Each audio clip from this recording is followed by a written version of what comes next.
Kama tulivyopata kuzungumza kwamba vyakula viko vya aina nyingi, lakini kwa muda huu tuangalie vyakula vya aina 4 ambavyo vyakula hivyo asili yake ni haram kwa mujibu wa Qur'an na kwa mujibu wa sunna ya Mtume Muhammad sallallahu alaihi wasallam. Tuangalie chakula cha kwanza ambacho tunakila kwa wingi katika karne ya leo na watu wala hawashtuki ndani ya mioyo yao. Chakula cha kwanza, aklul amwal al-yatami dhulman, kula chakula cha mtoto yatima kwa dhulma. Ikiwa utakula kwa ma'ruf fala khata'an fihi, hakuna kosa katika hilo, lakini tuangalie kwa yule ambaye anakula mali yatima basi na haki yoyote. Innal ladhina yakuluna amwal al-yatama dhulman inma yakuluna fi butunihim nara.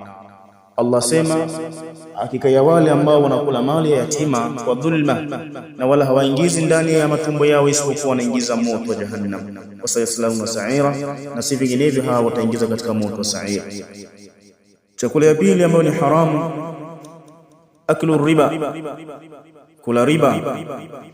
Qala Allah ta'ala, asema Allah mtukufu, الذين يأكلون الربا لا يقومون إلا كما يقوم الذي يتخبطه الشيطان من المس.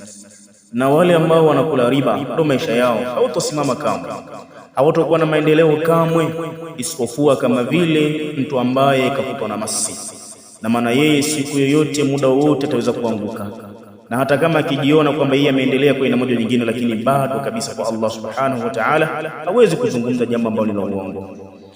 Chakula ya tatu ambao watu wamekimbilia kwa wingi, aklu suht arishwat wal mal al haram, kula rushwa na kula mali ya haram. Wengi wameangamia hapa, tena hawa wamelaaniwa kabisa. Mtoa rushwa na mpokea rushwa wote maluunin, wamelaaniwa na Allah subhanahu wa ta'ala.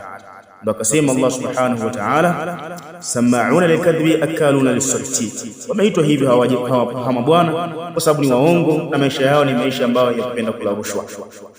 Na chakula ya tatu ambayo ni haramu, aklu lahmi an-nas bil ghaiba, ni kula nyama za watu kwa kuweza kuwasengenya.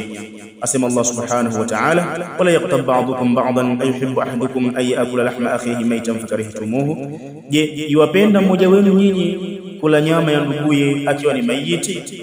Bila shaka jambo hili linachukiza. Kwa hiyo vyakula hivi ni vinne ambavyo havipendezi kwa Muislamu kuweza kuvila, bali akatwambia mwanachuoni asema, aklu mali al-yatim, mtu anapopenda kula mali ya yatima, wa'iduhu shadidun bi'adhabin sa'ir, hadi yake huyu ni kali zaidi bila Allah subhanahu wa ta'ala. Lakini Allah pia kamwaahidi katika nini? Mafikio yake ndani ya moto jahannam. Lakini aklu riba, yule mwenye kupenda riba, wa'iduhu fa innahu faqad a'lana al-harb bainahu wa bain Allah, huyo anakuwa ametangaza vita na Allah subhanahu wa ta'ala. La shaka mshindi ni Allah subhanahu wa ta'ala. Na akilu suhti, huyo mla rishwa, mal'unun salah, huyu moja kwa moja kalaniwa wala halina kupepesha jicho.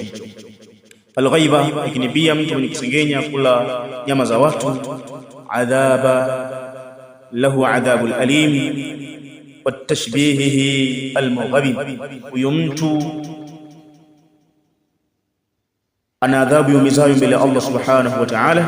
Lakini pia jambo hili ni jambo ambalo la kutisha kabisa, kwa sababu Allah amelifanisha na jambo ambalo la hatari zaidi, la kula nyama ya nduguyo katika imani. Ni jambo ambalo halipendezi na jambo ambalo hauwezi.